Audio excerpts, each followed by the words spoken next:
চারমূর্তি নারায়ণ গঙ্গোপাধ্যায় পর্ব 15 চিড়িয়া ভাগল বা পাঠ করছি আমি দেলোয়ার সৌরভ।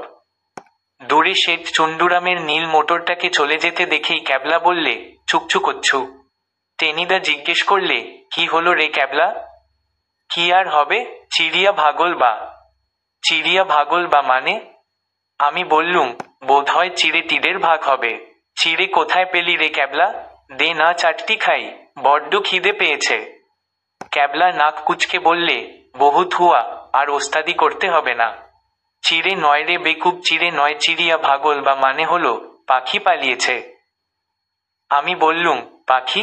না পালায়নি তো, ওই তো দুটো কাক ওই গাছের ডালে বসে আছে। ক্যাবলা বললে, দুত্তর, এই প্যালাটার মগজে খালি বাসক পাতার রস আর শিঙি মাছ ছাড়া আর কিছু নেই। শেঠ চুন্ডুরামের মোটরে করে সব পালালো দেখছিস না? স্বামী ঘুটঘুটানন্দের দাড়ি দেখতে পাসনি? পালিয়েছে তো হয়েছে কি? টেনিদা বলল, আপদ গেছে। হাবুল তখন দাঁড়িয়ে ঝিমুচ্ছিল, এক হাঁড়ি রসগোল্লার নেশা ওর কাটেনি। হঠাৎ আলোর খোঁচা খাওয়া প্যাঁচার মতো চোখ মেলে বললে, আহাহা, গজাদা চইল্লা গেল। বড় ভালো লোক আছিল গজাদা। ক্যাবলা বললে, তুই থামো হাবুল, বেশি বকিসনি। গজাদা ভালো লোক? ভালো লোকই তো বটে, তাই তো বাংলো থেকে আমাদের তাড়াতে চায়, তাই পাহাড়ের গর্তের মধ্যে বসে কুটুর কুটুর করে কি সব ছাপে। আর শেঠ চুন্ডুরাম কি মনে করে একটা নীল মোটর নিয়ে জঙ্গলের ভেতর ঘুরে বেড়ায়? ক্যাবলা পণ্ডিতের মতো মাথা নাড়তে লাগলো, হু হু হু, আমি বুঝতে পেরেছি। টেনিদা বললে, খুব যে ডাটের মাথাই করছিস, কি বুঝেছিস বলতো? ক্যাবলা সে কথার জবাব না দিয়ে হঠাৎ চোখ পাকিয়ে আমাদের সকলের দিকে তাকালো। তারপর গলাটা ভীষণ গম্ভীর করে বললে, আমাদের দলে কাপুরুষ কে কে? এমন করে বললে যে আমার পালাজ্বরের পিলেটা একেবারে গুড়গুড় করে উঠল। একবার অঙ্কের পরীক্ষার দিনে পেট ব্যথা হচ্ছে বলে মটকা মেরে পড়েছিলুম। মেজদা তখন ডাক্তারি পড়ে আমার পেট ব্যথা শুনে সে একটা 8 হাত লম্বা সিরিঞ্জ নিয়ে আমার পেটে ইঞ্জেকশন দিতে এসেছিল, আর তক্ষুনি পেটের ব্যথা ঊর্ধ্বশ্বাসে পালাতে পথ পায়নি। ক্যাবলার দিকে চেয়ে মনে হচ্ছিল সেও যেন এইরকম একটা সিরিঞ্জ নিয়ে আমায় তাড়া করছে। আমি প্রায় বলেই ফেলেছিলুম একমাত্র আমিই কাপুরুষ, কিন্তু সামলে গেলুম। টেনিদা বললে, কাপুরুষ কে? আমরা সবাই বীরপুরুষ। তাহলে চলো যাওয়া যাক। কোথায়? ওই নীল মোটরটাকে পাকোড়াও করতে হবে। বলে কি, পাগল না পাপড় ভাজা? মাথা খারাপ না পেট খারাপ? মোটরটা কি ঘুটঘুটানন্দের লম্বা দাড়ি যে হাত বাড়িয়ে পাকোড়াও করলেই হলো। হাবুল সেন বললে, পাকোড়াও করবা কেমন কইরজা? উইরজা যাবা নাকি? ক্যাবলা বললে, চল বড় রাস্তায় যাই, ওখান দিয়ে অনেক লরি যাওয়া আসা করে, তাদের কিছু পয়সা দিলেই আমাদের তুলে নেবে। আর ততক্ষণ নীল মোটরটা বুঝি দাঁড়িয়ে থাকবে?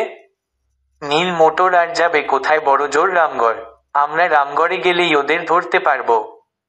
যদি না পাই? আমি জিজ্ঞাসা করলুম। আবার ফিরে আসব। কিন্তু মিথ্যে এসব দৌড়ঝাঁপের মানে কি?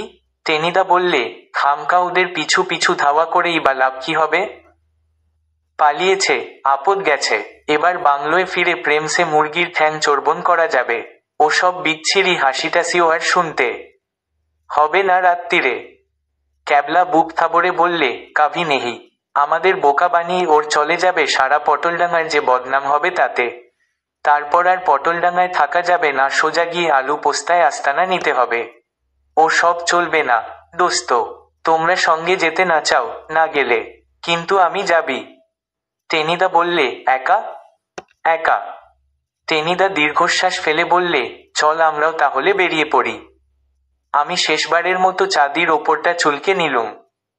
কিন্তু ওদের সঙ্গে যে গজেশ্বর আছে, কাকড়াবিছের কামড়ে সেবার একটু জব্দ হয়েছিল বটে, কিন্তু আবার যদি হাতের মুঠোয় পায় তাহলে সকলকে কাটলেট বানিয়ে খাবে, পেঁয়াজ চচ্চড়িও করতে পারে, কিংবা পোস্তর বড়া, কিংবা পটল দিয়ে শিঙি মাছের ঝোল। ক্যাবলা 3টে দাঁত বের করে দিয়ে আমাকে যাচ্ছে তাই রকম ভেঙচে দিলে, তাহলে তুই একাই থাক এখানে, আমরা চললুম। পটল দিয়ে শিঙি মাছের ঝোলকে অপমান করলে আমার ভীষণ রাগ হয়। পটল নিয়ে ইয়ার্কি নয়, হু হু। আমাদের পাড়া হচ্ছে কলকাতার সেরা পাড়া, তার নাম পটলডাঙ্গা। মানুষ মরে গেলে তাকে পটল তোলা বলে। আমার এক মাসতুতো ভাই আছে, তার নাম পটল। সে একসঙ্গে 150 আলুর চপ আর 200 বেগুনি খেতে পারে।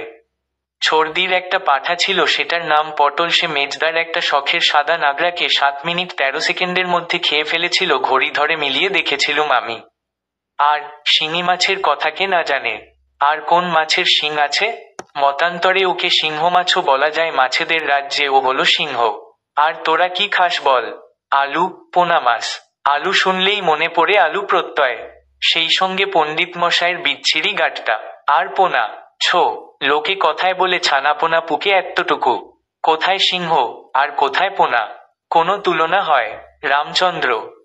আমি যখন এইসব তত্ত্বকথা ভাবছি, আর ভাবতে ভাবতে উত্তেজনায় আমার কান কটকট করছে, তখন হঠাৎ দেখি ওরা দল বেঁধে এগিয়ে যাচ্ছে আমাকে ফেলেই। অগত্যা পটল আর শিঙি মাছের ভাবনা থামিয়ে আমাকে ওদেরই পিছু পিছু ছুটতে হলো। বড় রাস্তাটা আমাদের বাংলো থেকে মাইল দেড়েক দূরে। যেতে যেতে কাঁচা রাস্তায় আমরা মোটরের চাকার দাগ দেখতে পাচ্ছিলুম। এক জায়গায় দেখলুম একটা শালপাতার ঠোঙ্গা পড়ে রয়েছে। নতুন টাটকা শালপাতার ঠোঙ্গা। কেমন কৌতূহল হলো ওরা দেখতে না পায় এমনিভাবে চট করে তুলে নিয়ে শুকে ফেললুম। নির্ঘাত সিঙারা, এখনো তার খুশবু বেরুচ্ছে। কি ছোট লোক, সবগুলো খেয়ে গেছে। এক আধটা রেখে গেলে কি এমন ক্ষতিটা ছিল? এই পেলা মাঝ রাস্তায় দাঁড়িয়ে পড়লি ক্যানরা? টেনিদার হাঁক শোনা গেল। এমনিতেই খিদে পেয়েছে, ঘ্রাণে অর্ধভোজন হচ্ছিল, সেটা ওদের সইল না। চটপট ঠোঙাটা ফেলে দিয়ে আবার আমি ওদের পিছু পিছু হাঁটতে লাগলুম। ভারী মন খারাপ হয়ে গেল। ঠোঙাটা আরো একটু শোকবার একটা গভীর বাসনা আমার ছিল। বড় রাস্তায় যখন এসে পড়েছি তখন ভোগ ভোগ একটা লরি। আমি হাত তুলে বলতে যাচ্ছিলুম রোকে রোকে, কিন্তু ক্যাবলা আমার হাত চেপে ধরলে। বললে, কি যে করিস গার্লের মতো তার ঠিক নেই। ওটা তো রামগড় থেকে আসছে। ওরা তো উল্টো দিকেও যেতে পারে। তুই একটা ছাগল, দেখছিস না কাঁচা রাস্তার উপর ওদের মোটরের চাকা কিভাবে বাঁক নিয়েছে? অর্থাৎ ওরা নির্ঘাত রামগড়ের দিকেই গেছে, উল্টো দিকে হাজারিবাগ সেদিকে যায়নি।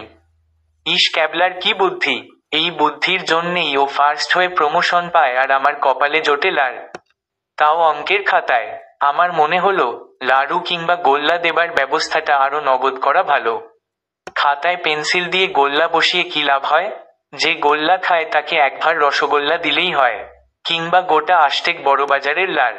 কিন্তু তিলের নাড় নয়। একবার একটা খেয়ে 7 দিন আমার দাঁত ব্যথা করেছিল।